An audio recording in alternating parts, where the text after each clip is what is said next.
Coucou, hi guys, I'm Gabby. Welcome back to my channel. Happy New Year, guys. Well, we're still in January, so I think it's still okay to say Happy New Year because I don't think I have posted in 2021.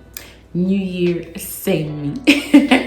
The consistency queen. I'm coming with a video today about dating and endometriosis. This is a topic that I wanted to address. Well, my first point is dating is not by force, and being single is not a disease. I don't want to talk about my personal experience too much in this video, but I feel like a lot of time it's more people around you that are bothered by the fact that you are single than yourself.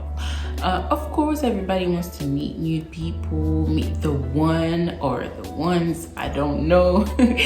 But yeah, you want to have some attention, some affection and else. But also, if you enjoy being single, there is nothing wrong with that. This video is not going to be about how to find a man or a woman, whatever your orientation is, or where to find a partner. There is a lot of videos about it on YouTube. If you want to date in a healthy way, you have to also be able to be single in a healthy way. Being single should be a time to do the inside job. So when you go back on a dating scene, is to end up in a healthy relationship. Why do you want to be with someone? Why do you want to be in a relationship? Why do you want to date? I feel like that's also questions that you should ask yourself when you're ready to jump in and start dating again. Everything needs preparation. When the right time comes, you have to be ready. So I just feel like a lot of time women are not so prepared to date. They just go out there and just hope for the best. So I'm just gonna list a few points that I think are going to be useful, whether you have endometriosis, a chronic illness, a trauma, or else. The first point, are you ready to date? That's the first question that you should ask yourself. You're the only person who can decide that, okay, I'm ready now. I've healed from my past, or I've healed from my traumas, or I am healing, because of course most of the time you're not going to be magically healed and traumaless when you get to the dating scene. It's a bit utopic, but I just feel like you have to be on the right path. You have to feel like, okay, I think that now I can control my triggers, I can control myself, and that can help me be in a healthy relationship and be a healthy partner myself. Another point is it a good timing? For example, let's just say you are very career driven. At that timing point, all you focus on is your career, your studies, or hobby or something. When you want to date, when you want to be in a relationship, it takes a lot of your time, and sometimes when I'm not honest with ourselves, this is not a good time. I don't really have time to entertain someone, and we start hurting other people's feelings, and it's not fair. If it was the other way around, you wouldn't want someone to waste your time. They don't have time for you, they lead you on, kind of thing. You also had to look at this. One very important thing to me is, do you accept your endometriosis? Do you accept your trauma? Do you accept your illness or whatever you are dealing with? When you suffer from something, when you don't accept it, you tend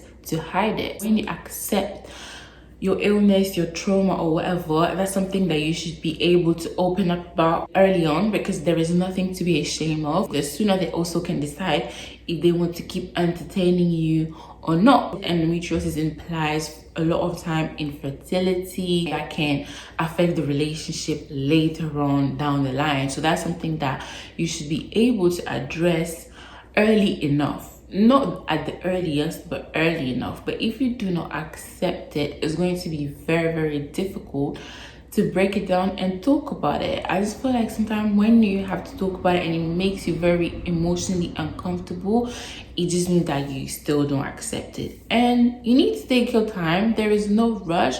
After a few years, some people still cannot accept the diagnosis, but that's okay. Another point is, do you know yourself? You go through life a lot of time in autopilot.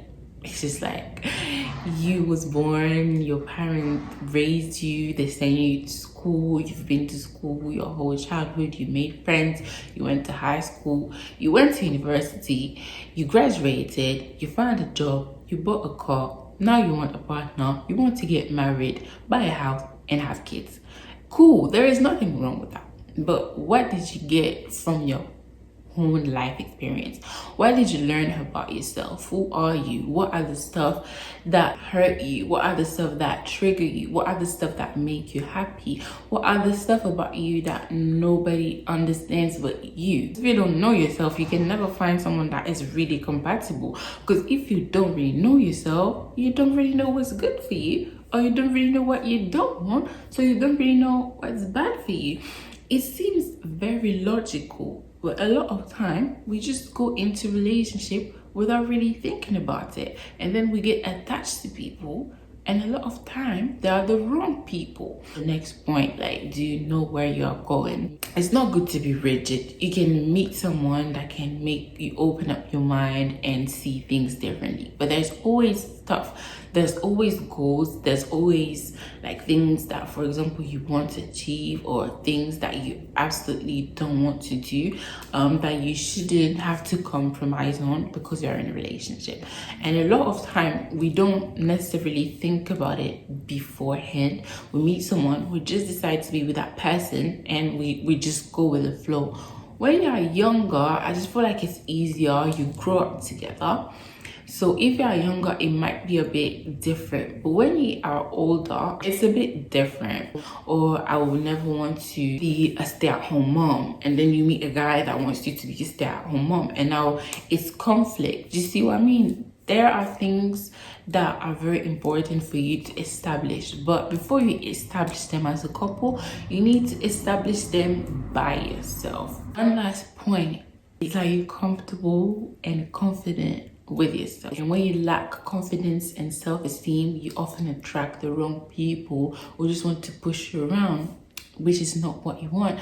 So I think something also that you have to work on is your self-esteem, your confidence. You have to be comfortable with yourself. You have to be confident, and you have to know yourself to be confident. If you don't know who you are, it's going to be very, very difficult. So that's the little pointers that I wanted to give today. I wanted to add some things that you should look for in a partner. You have to find someone that is understanding, that is patient, caring, someone that is a leader, in a sense that there is a lot of things that you can do and sometimes you can't. So you have to be with someone that also can lead, and someone that is a leader is someone that can oversee situation and take good decisions. Avoid like men who are lazy or harsh, short-tempered. It doesn't really have to do anything with chronic illness or endometriosis, but in general. One last thing that I would say is, do not ignore red flags. What are red flags for you? Like, it's also for you to know. Really avoid low effort men,